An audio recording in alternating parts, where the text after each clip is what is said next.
Concrètement, le GIEC a édité un rapport décrivant les 40 scénarios utilisés qui sont regroupés en 4 grandes familles. Chaque famille, désignée par un sigle A1, A2, B1, B2, est supposée correspondre à un projet de société particulier et des hypothèses de base portant sur la population, les pratiques agricoles, l'évolution des techniques, etc. Servent ensuite à modéliser une consommation d'énergie et une consommation agricole, lesquelles sont ensuite converties en émissions de gaz à effet de serre. Mais qu'y a-t-il donc dans la boîte? Pour ceux que ça intéresse ou qui ont la patience de lire ou d'écouter, quelques grandes lignes concernant chaque famille de scénarii et quelques exemples au sein de chaque famille. Toutes ces données sont extraites de scénario émission du GIEC 2000. La famille A1 correspond aux hypothèses suivantes. La croissance économique est très rapide, la population mondiale culmine en 2050 à près de 9 milliards d'individus, puis décroît après, selon le graphique ci-dessous. La pénétration des nouvelles technologies énergétiquement efficaces est rapide.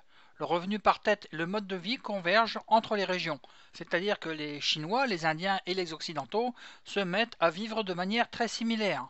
Les interactions sociales et culturelles augmentent de manière forte. Pour l'énergie, il y a 3 variantes. Une utilisation intensive des énergies fossiles, la variante A1FI, où FI signifie Fossil Intensive, une utilisation intensive des sources non fossiles, la variante A1T, un appel aux diverses sources sans en privilégier une en particulier. Voici un exemple de scénario de la variante A1F1, A1C.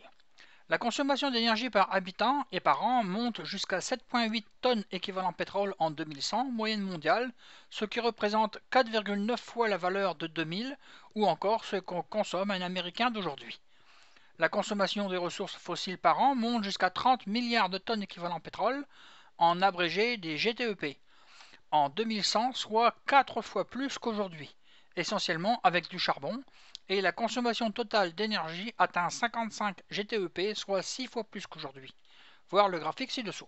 Ce scénario conduit à une consommation cumulée de 1152 GTEP de charbon, soit presque 2 fois les réserves prouvées d'aujourd'hui, mais moins de 50% des réserves ultimes estimées. La réserve est ce que l'on sait que l'on peut déjà extraire aujourd'hui. La réserve ultime est ce que l'on pense que l'on pourra extraire avant épuisement complet, en tenant compte des découvertes futures et des améliorations des techniques de récupération. Ces deux derniers points étant bien entendu spéculatifs par nature.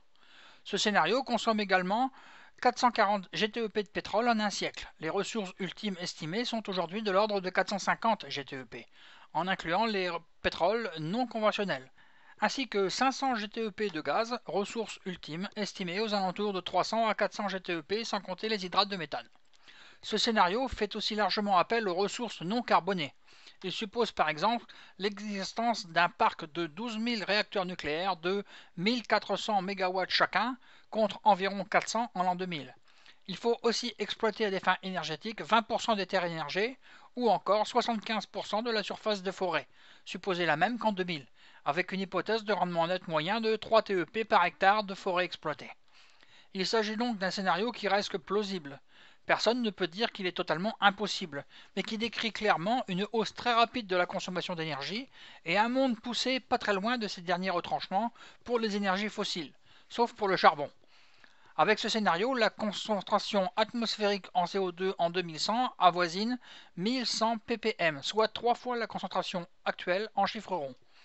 En fait, la plausibilité de ce scénario dépend moins des ressources. Avec le charbon, on peut probablement consommer 2000 GTEP de combustible fossile en un siècle. Avec les surrégénérateurs, on peut aussi faire fonctionner 12 000 réacteurs sans problème de ressources, que de ce que seront les premiers effets d'un changement climatique de grande ampleur sur l'humanité. Si cela désorganise suffisamment la vie de notre espèce, notre activité manufacturielle s'effondrera, donc la consommation d'énergie et des émissions avec. Voici un exemple de scénario de la variante A1T. On l'appelle Maria. La consommation d'énergie par habitant et par an monte jusqu'à 4,2 tonnes d'équivalent pétrole en 2100, moyenne mondiale, ce qui représente 3 fois la valeur de 2000 environ, ou encore de ce que consomme un Européen d'aujourd'hui. La consommation annuelle de l'humanité en ressources fossiles plafonne à 13 GTEP en 2050, soit 50% de plus qu'aujourd'hui, mais la consommation globale d'énergie monte à 30 GTEP, soit un peu plus que 3 fois plus qu'aujourd'hui. Voir le graphique ci-dessous. Ce scénario conduit à une consommation cumulée de 105 GTEP, de charbon, c'est-à-dire 20% des réserves prouvées, 470 GTEP de pétrole et 570 GTEP de gaz. Ce scénario fait lui aussi appel à des ressources sans carbone significatives et un parc de 11 000 réacteurs nucléaires de 1400 MW chacun en 2100 et l'exploitation à des fins énergétiques de 65% de la surface des forêts, supposée la même qu'en 2000, avec une hypothèse de rendement net moyen de 3 TEP par hectare de forêt exploitée. Il s'agit donc d'un scénario qui lui aussi est plausible, mais qui suppose des ressources additionnelles très significatives en gaz et en pétrole par rapport à ce que nous connaissons aujourd'hui, c'est-à-dire exploitation des hydrates, taux de récupération sur le pétrole non conventionnel, et comme dans l'autre scénario A1, nommé en exemple un développement spectaculaire du nucléaire. Avec ce scénario, la concentration en gaz à effet de serre en 2100 avoisine les 570 parties par million, soit un gros 50% de plus d'aujourd'hui en chiffres ronds. Si nous poursuivons notre exploration, la famille A2 correspond aux hypothèses suivantes. Le monde évolue de manière très hétérogène. La population mondiale atteint 15 milliards d'individus en 2100 sans cesser de croître. La croissance économique et la pénétration de nouvelles technologies énergétiquement efficaces sont très variables selon les régions. Voilà ce que ça donne. Voici un exemple de scénario de la famille A2. La consommation d'énergie par habitant et par an monte jusqu'à 3,1 tonnes d'équivalent pétrole en 2100, en moyenne mondiale, ce qui représente 2 fois la valeur de 2000, ou encore de ce que consomme un Italien aujourd'hui. La consommation de ressources fossiles par an monte jusqu'à 30 milliards de tonnes d'équivalent pétrole, c'est-à-dire des GTEP, en 2100, soit 4 fois plus qu'aujourd'hui, essentiellement avec du charbon, pendant que la consommation globale dépasse 41 tonnes d'équivalent pétrole, soit 5 fois la consommation actuelle de l'humanité aujourd'hui, graphique ci-dessous.